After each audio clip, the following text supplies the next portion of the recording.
Vers vous l'élan de mon âme, ô mon Dieu. En vous ma confiance, que je n'ai pas à en rougir, et que mes ennemis ne puissent pas se moquer de moi, car ceux qui comptent sur votre venue ne seront pas déçus. Montrez-moi votre chemin, Seigneur, et apprenez-moi à le suivre. Gloire soit au Père, au Fils et au Saint-Esprit, comme il était au commencement, maintenant et toujours, et dans tous les siècles des siècles. Ainsi soit-il. Réveillez votre puissance, Seigneur, et venez, pour que, dans le grand péril où nous sommes à cause de nos péchés, nous puissions trouver en vous le défenseur qui nous délivre et le libérateur qui nous sauve. Lecture de l'épître du bienheureux apôtre Paul aux Romains.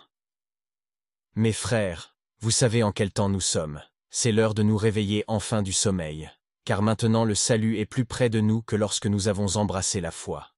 La nuit est avancée, et le jour approche. Dépouillons-nous donc des œuvres des ténèbres, et revêtons les armes de la lumière.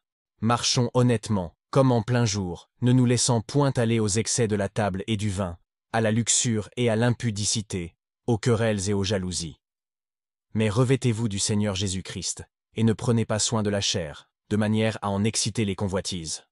Ceux qui comptent sur votre venue, Seigneur, ne seront pas déçus. Montrez-moi votre chemin, Seigneur, et apprenez-moi à le suivre. Alléluia, Alléluia.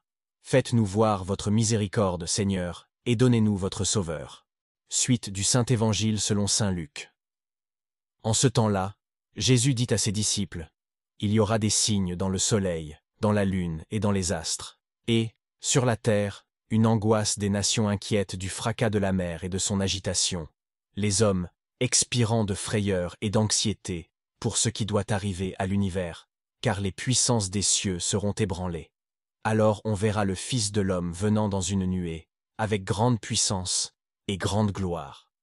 Quand ces choses commenceront à arriver, redressez-vous et relevez la tête, parce que votre délivrance approche. » Et il leur dit une parabole. Voyez le figuier et tous les arbres. Quand déjà ils bourgeonnent, à cette vue vous savez de vous-même que déjà l'été est proche. Ainsi, quand vous verrez ces choses arriver, sachez que le royaume de Dieu est proche. Je vous le dis, en vérité, cette génération ne passera point que toutes ces choses ne soient arrivées.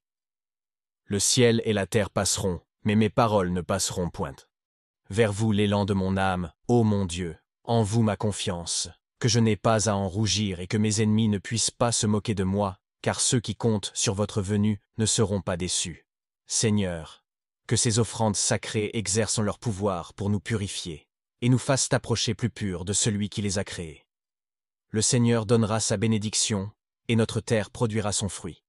Puissions-nous, Seigneur, recevoir au milieu de votre temple votre miséricorde, et préparer avec toute la solennité qui convient les fêtes prochaines de notre rédemption.